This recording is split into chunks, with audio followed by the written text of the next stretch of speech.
முதலமைச்சருக்கு நாட்டில் என்ன நடக்குதுன்னே தெரியல. அதிகாரிகள் அதை மறைக்கிறார்கள். முதலமைச்சர் கூட செய்யணும்னு என்ன இருந்தால் அதிகாரிகள் அதை மறைச்சு நாட்டில் என்ன நடைபெறுகிறது என்பதை முதலமைச்சருடைய கவனத்துக்கு எடுத்து சொல்றது. நம்முடைய தாய்மொழி நமக்கு முக்கியம், அதை தான் நம்ம சொல்லணுமே தவிர அது மட்டும் இல்லை. கமலஹாசன் அவர்கள் கன்னடத்தை பூர்வமாக கொண்ட ஒரு முதலமைச்சர் பிரச்சனை சொன்னாங்க. ஆனால் அந்த முதலமைச்சர் ஒரு படப்பிடிப்புக்காக போகும்போது அந்த மத்திய அரசு திட்டம் எதுவாக இருந்தாலுமே மாநில அரசு எதுவுமே செய்யறது.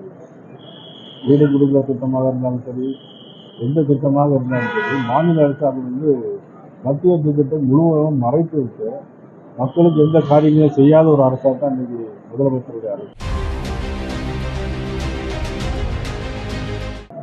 முதலமைச்சருக்கு நாட்டில் என்ன நடக்குதுன்னே தெரியல. அதிகாரிகள் அதை மறைக்கிறார்கள். முதலமைச்சர் கூட செய்யணும்னு என்ன இருந்தால் அதிகாரிகள் அதை மறைச்சு நாட்டில் என்ன நடைபெறுகிறது என்பதை முதலமைச்சருடைய கவனத்துக்கு எடுத்து சொல்றது. அது மட்டும் இதெல்லாம் சுத்தப்படுத்தி விட்டு போயிருந்தா ரொம்ப நல்லா இருந்திருக்கும். முதலமைச்சர் டெல்லியில் போய் பிரைம் மினிஸ்டர் கேட்குறாங்க, தாமிரபரணி யார் சுத்தம் பண்ணணும், வைகை யார் சுத்தம் பண்ணணும் அப்படின்னு. இவங்களே இதெல்லாம் சுத்தப்படுத்திருந்தா அந்த சாக்கடையெல்லாம் சுத்தப்படுத்தினா மக்களுக்கு அது மிக நன்மையானதாக இருந்திருக்கும். இதுதான் திராவிட மாடலுடைய அரசு. வாரிசு அரசியல் இருக்கக்கூடாதுன்னு தான் முதல்ல எல்லாமே முதல் கொள்கையை வாரிசு அரசியல் இருக்கக்கூடாது அப்படின்னு இல்லை. அவரவர்களுக்கு அவருடைய தாய்மொழி ரொம்ப முக்கியம். அதனால எந்த மொழி பெரியது என்று நம்ம சொல்ல கருத்து சொல்ல முடியாது.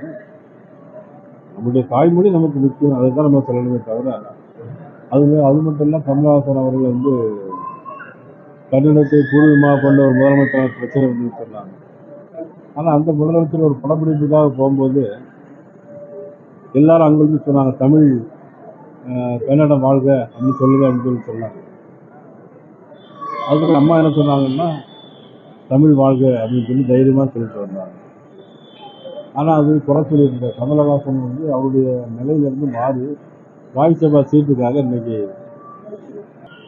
இல்லை. கண்டிப்பாக அதாவது என்ன, மின்கட்டண உயர்வு ஒரு பக்கம். தமிழ்நாடு முதலமைச்சர் மின்கட்டண உயர்வு வருஷந்தோறும் 6% அறிவிக்கப்படாமல் மின்கட்டண உயர்வு இருக்குது.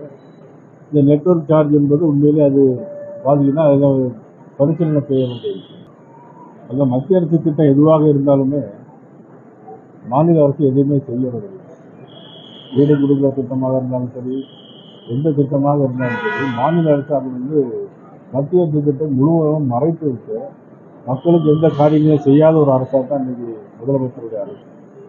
உண்மைதான். இன்னைக்கு ஆளுங்கட்சியில் இன்னைக்கு பார்த்தீங்கன்னா நிதிஷ் 300 கோடி ரூபாய்க்கு வீடு கட்டிட்டு இருக்காரு சொல்றாங்க.